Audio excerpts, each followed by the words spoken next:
Food for thought, vote values, part 3.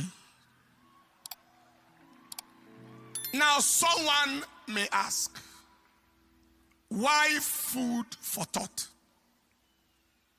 The reality is, we are gradually getting overwhelmed with the plague of thoughtlessness in our nation, in our generation. One of our close staff observed the other day that things we should think about in this nation are quickly turned into jokes, jesting. No action is taken. And the subject matter gets quickly forgotten and permanently swept aside. On the other hand, things that deserve no thought at all, that should be considered as frivolous and mischievous jokes from at times people of questionable sanity, are turned into subjects of discussion and distraction from core objectives at hand. Serious things are treated as jokes, and jokes are treated as serious things. It is the plague of thoughtlessness and disfocus that has bedeviled our land for a long time. But the fact is, there is a link between thought and result. Thought determines result. Quality of thought determines quality of result. If we must have quality results, we must think qualitative thoughts. The reason why we have not experienced much of qualitative results as a nation is because we have not embraced qualitative thinking as a people. Our mentality determines our destiny. Our mindset determines our outcome. If we don't think, we sink. Until we activate our brain, we do not actualize our gains. To change our season, we must change how we reason. Something to think seriously about today is the level of disvalue, disregard, and disrespect the political class have for the people of Nigeria. We have to think about it. When the two major political parties in the nation made their choices of presidential and vice presidential candidates known, their lack of value, lack of regard, lack of respect for the Nigerian people was affirmed. The extent to which the interest, the yearnings, and the aspirations and welfare of the people didn't matter to them was validated. The degree to which the people of the nation have been taken for a ride, taken for granted by the political class was authenticated. Their insensitivity, inconsideration, indifference, apathy, thoughtlessness, and imperviousness to the needs, the feelings, and the emotions of the Nigerian people was corroborated. It was made crystal clear. Why? One of the big two political parties in Nigeria chose a Muslim northerner as presidential candidate, despite the fact that the current president is of the same religion, an ethnic group with the same. Even the common principle of fairness, justice, and equity instructs that if the presidency has been in the grip of a region and religion for as long as 8 years, the most reasonable thing is for it to shift to the southern region and Christian religion for the sake of balance and inclusivity. Now, the meaning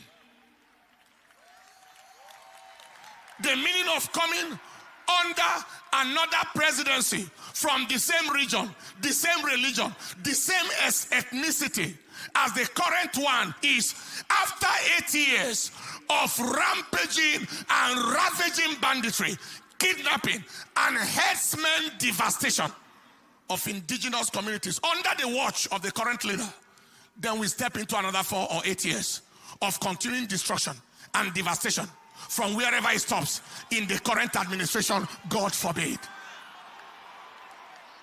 And our observation shows that these leaders have no word of condemnation or correction whatsoever for the dastardly acts of their people.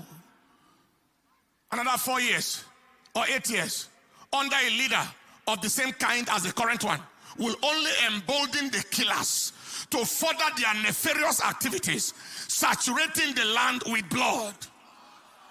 God forbid. The other of the two big political parties chose a Muslim presidential candidate and a Muslim vice presidential candidate. Can you see how much they have taken us for granted? In a multi-ethnic, multilingual, multicultural, multi-religious state as Nigeria.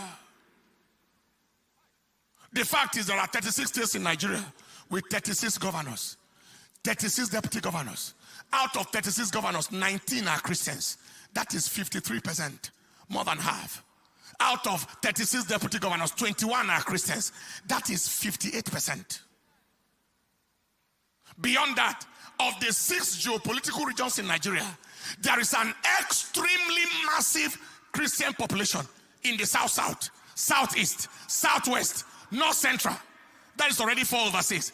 Even in the Northeast, in Taraba, Adamawa, Gombe, etc., Christians are found in their numbers.